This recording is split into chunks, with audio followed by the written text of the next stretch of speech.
नमस्कार साथियों और सभी को इस होली के पावन पर्व की हार्दिक हार्दिक शुभकामनाएं बधाई। अब मैं बात करूंगा कि होली जो त्यौहार है हम जिसको मनाते हैं इतनी खुशियों के साथ, जिस दिन हम कहते हैं कि भाई बुरा ना मानो होली है, मतलब आप बुरा मत मानिए, यह जो रंग है वो लगवा लीजिए, क्योंकि रंग जो है हमारी खुशियों का प्रतीक है और इस पर्व का इंतज़ार हमें हमेशा से रहता ही रहता है। हर किसी व्यक्ति को इसका इंतजार होता है। हम लोग बहुत धूमधाम से हमेशा Holi so let's be begin. I am motivational speaker Keshav Bhadauria और आज मैं आप सभी लोगों को बताऊंगा कुछ होली के बारे में इंपॉर्टेंट बातें और होली से रिलेटेड कुछ चीज़ें जो आपकी ज़िंदगी में बहुत काम आ सकती हैं। So let's get start. सबसे पहले मैं शुरुआत करना चाहता हूँ एक लाइन को बोलकर, उस लाइन का भी थोड़ी देर बाद मतलब भी समझाऊंगा और हो सकता है आपको वीडियो के एंड में इस लाइन का एक्चुअल मतलब समझ में आ पाए। सो It was hard to communicate with you. You were always communicate with others. ठीक है। The line was busy. ठीक है। एक बार फिर से मैं लाइन को दोहराता हूँ। It was hard to communicate with you. You were always communicate with others. The line was busy. अब इसका जो मीनिंग है वो मैं वर्ड टू नहीं बोलूँगा, मतलब शब्द से शब्द तो नहीं बोलूँगा, लेकिन थोड़ा सा एक्सप्लेन करूँगा। कैसे? आपसे जब भी मतलब आपके अंतरात्मा ने आपसे संपर्क करने का प्रयास किया तो आप हमेशा दूसरों के साथ संपर्क करने में बिजी थे, मतलब आप हमेशा व्यस्त थे। और बाद में जाके पता चला कि लाइन जो थी आपकी, मतलब आप जिस रास्ते पे जा रहे थे, जब भी आपके मतलब इंटरनल सोल जिसे कहेंगे, आत्मा कहेंगे या शक्ति कहेंगे, जैसे वो जब भी आपको जगाने का प्रयास किया, जब भी आपको पुकारने का प्रयास किया, तो आपकी लाइन हमेशा एक ही उत्तर दी कि लाइन जो है बिजी है, व्यस्त है। सो हम बढ़ते हैं अपने मुख्य चीज़ की तरफ जिसके लिए हम यहाँ आज आए हुए हैं, है ना। जैसा कि हम सभी को मालूम है कि होली जो पर्व है वो पर्व है बुराई पर अच्छाई की जीत का, नेगेटिवनेस पर पॉजिटिवनेस की विन का, मतलब जीत का है। वही जो भी एक मतलब है वो एक ही मतलब है दोनों चीज़ों का, ठीक है।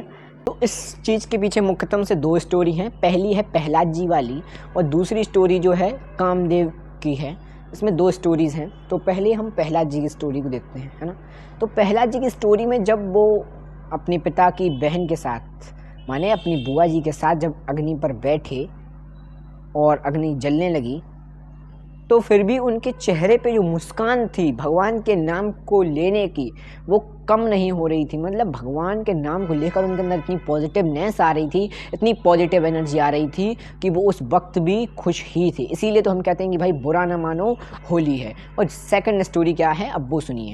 कामदेव की पत्नी रति को अपने पति के पुनर्जीवन का वरदान और शिव जी का पार्वती से विवाह, माता पार्वती से विवाह का प्रस्ताव स्वीकार करने की खुशी में देवताओं ने इस दिन को एक पर्व की तरह, उत्सव की तरह मनाया और यह फाल्गुन पूर्णिमा का ही दिन था। इस प्रसंग के आधार पर काम की भावना को प्रतीकात्मक रूप से जलाकर सच्चे प्रेम की विजय का उत्सव मनाया जाता है। इन दोनों ही प्रसंगों में एक बात कॉमन है, वो यह है कि हम जलाकर जो है हम यह प्रण लेते हैं कि अब पूरे दिन जो यह रंग है अपनी ज़िंदगी आज जो हम जिएंगे उसमें घोल लेंगे और पूरे दिन बहुत खुशी से यह दिन बिताएंगे, है ना। लेकिन मैं आपसे एक विनती करूंगा, आपसे एक गुजारिश करूंगा अपनी तरफ से कि क्या हम यही रंग जो आज इस होली के पर्व पे हम लोग लगाते हैं और कहते हैं कि भाई बुरा ना मानो होली है, मेरे हिसाब से आपको ये रंग अपनी ज़िंदगी के हर एक पल, हर एक दिन में घोल लेने चाहिए। और आप ये दो प्रकार से कर सकते हैं। पहला कि जो व्यक्ति थोड़ा धार्मिक है या कहेंगे जो थोड़ा स्पिरिचुअल व्यक्ति है, उसके लिए यही है कि भगवान का नाम ले सच्चे दिल से और अपनी ज़िंदगी के जितने भी दुख हैं ना उन सबको मिटा दे। भगवान का नाम ले और बस कहिए, जैसे नहीं हम लोगों ने 3 Idiots मूवी देखो, उसमें बोलता है वो कि ऑल इज़ वेल और सारे दुख जाने दो। आप अगर ज़िंदगी में खुश हैं ना तो वही आपकी सबसे बड़ी कामयाबी है। कामयाबी हम लोग इसीलिए पीछे भागते हैं ना कामयाबी के, कि हम ज़िंदगी में अब कामयाबी पाएंगे तो ज़्यादा से ज़्यादा खुशियाँ आएंगी ताकि हम लोग और ज़्यादा खुश हो सकें। लेकिन ऐसा बहुत कम ही केसेस में होता है कि कामयाबी पाने के बाद भी व्यक्ति खुश हो। तो आप अगर खुश हैं ना तो आप सबसे ज़्यादा कामयाब हैं। इससे ज़्यादा कामयाब है नहीं। और सेकंड जो है वो यह है कि जो व्यक्ति स्पिरिचुअल थोड़ा सा नहीं है, धार्मिक थोड़ा सा नहीं है, तो वो योग साधना के ज़रिए या ऑल इज़ वेल या जो भी मंत्र है उसके ज़रिए, मतलब जो व्यक्ति अपनी डेली लाइफ में मौज से जिए, उन चीज़ों के ज़रिए वो खुश रह सकता है। बस आपकी ज़िंदगी में खुश रहना सबसे महत्वपूर्ण चीज़ है। आपके माता पिता भी आपसे यही चाहते हैं कि आप ज़िंदगी में खुश रहें, वह महत्वपूर्ण है। वो आपकी कामयाबी की कामना इसीलिए करते हैं, आपके उज्जवल भविष्य की कामना इसीलिए करते हैं ताकि आप खुश रहें ज़िंदगी में। तो आपकी ज़िंदगी का मेन जो सक्सेस गोल है ना, वो मेरे ख्याल से थोड़ा सा, ज़्यादा नहीं, 10% से ही, लेकिन वो जो है खुशियों को देना चाहिए। तो इसलिए आपसे गुजारिश करूँगा, इस बार होली पर, इस होली के पर्व पर, माने रंगों के इस उत्सव के त्यौहार पर जो हम रंग लगाएं ना, इस बार वो रंग हमारे अंदर तक जाने चाहिए। मतलब अंदर से मेरा कहने का मतलब है हमारी स्पिरिचुअल एनर्जी तक वो जो रंग है वो जाने चाहिए, और वो रंग हमारी ज़िंदगी के उस दिन के बाद से हमेशा के लिए घुल जाएँ और हमेशा हम लोग रंग बिरंगे रहें। माने रंग बिरंगे से कहने का अर्थ यह है कि हम हमेशा खुश रहें। ठीक है। एट लास्ट एक और लाइन जो है, इस लाइन को ध्यान से सुनिएगा।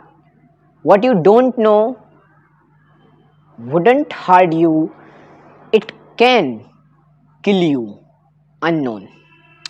अब इसका मतलब अगर आप पूछेंगे तो मैं कमेंट में ज़रूर बताऊंगा। फिलहाल मैं इसका हिंदी मतलब नहीं बताने वाला हूँ, हो सकता है मैं कैप्शन डाल दूँ। ठीक है। So at last one more thing, Holi की आप सभी को बहुत बहुत शुभकामनाएं, बहुत बहुत बधाई। आशा करता हूं कि आप सभी का यह पर्व, जो रंगों का यह पर्व है, बहुत अच्छा जाएगा, और उम्मीद है कि आप मेरी इन बातों में से कुछ ना कुछ बात अपनी लाइफ में इम्प्लीमेंट ज़रूर करें। और इसी के साथ साथ once again happy Holi to all. Thank you very much.